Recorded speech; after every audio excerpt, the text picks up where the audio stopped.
Hello friends, இது என்னோட second video. First video கன்னடாவில் பண்ணியிருக்கேன், இப்போ தமிழில் பண்ணியிருக்கிறேன். Subscribe, like and share. இப்போ என்ன பார்க்க போகிறோன்னா, west Indies vs south Africa night match நடக்குது. இதுக்கான ப்ரெடிக்ஷன் வீடியோ தான் இப்போ பார்க்க போகிறோம். வாங்க வீடியோக்குள்ளே போகலாம்.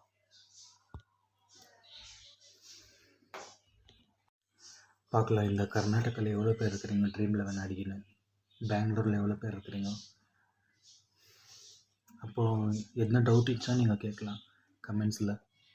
என்னோடய எக்ஸ்பீரியன்ஸை நான் ஷேர் பண்ணுறேன். லேட்டராக உங்களுக்கு நான் வீடியோ பண்ணுறேன், எவ்வளோ வின்னிங் ஆகிருக்குது,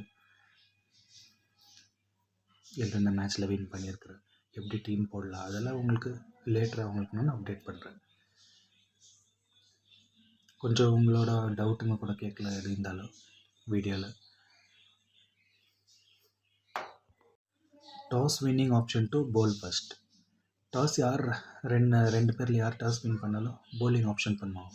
ஏன்னா மழை வரதுக்கான கொஞ்சம் சான்சஸ் ஜாஸ்தி இருக்குது.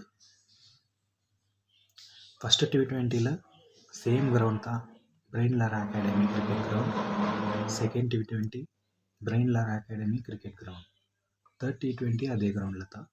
ஏன்னா ஒரே கிரவுண்டில் ஆடுறதுனால மழை வரதுக்கான சான்சஸ் இருக்குது. போன வாட்டி மழை வந்துச்சு first T20. Second T20 Sunny ஆயிடுச்சு. தேர்ட் T20 மழை வரதுக்கான கொஞ்சம் வாய்ப்பு இருக்குது.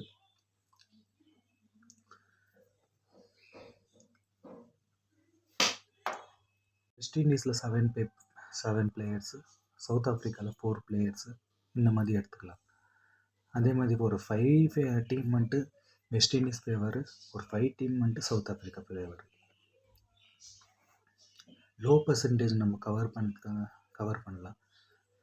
லோ பர்சன்டேஜ்னால் இந்த பி குரூகர், ரோஸ்டன் சீஸ், யார் செலக்ட் பண்ணாதவங்கள செலக்ட் பண்ணணும். அப்போ கொஞ்சம் நம்மளுக்கு கெலிக்கிறதுக்கான கொஞ்சம் வாய்ப்பு கொஞ்சம் ஜாஸ்தியாக இருக்குது.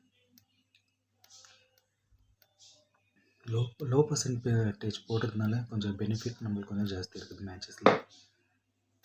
யார் போடாமல் இருக்கிறாங்களோ அவங்களுக்கு போடுறதுனால கொஞ்சம் பெனிஃபிட் ஜாஸ்தி இருக்குது.